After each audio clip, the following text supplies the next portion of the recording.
Sa unang tingin, maaaring hindi mo mapansing may nayon dito.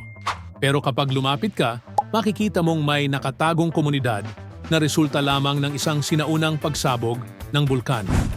Sa hilagang kanlurang bahagi ng Iran, matatagpuan ang Khandovan Village, isang kakaibang nayon na may daang taong kasaysayan.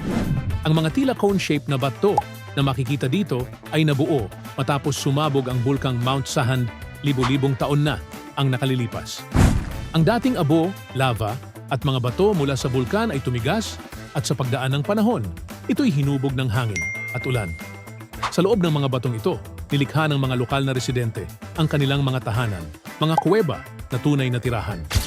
Ang maganda rito, natural ang insulasyon ng mga ito.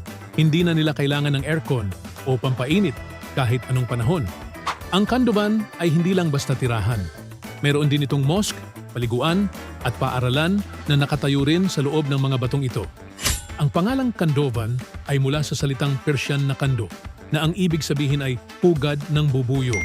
At bagay na bagay ito dahil parang ang pugad ang itsura ng mga bahay rito.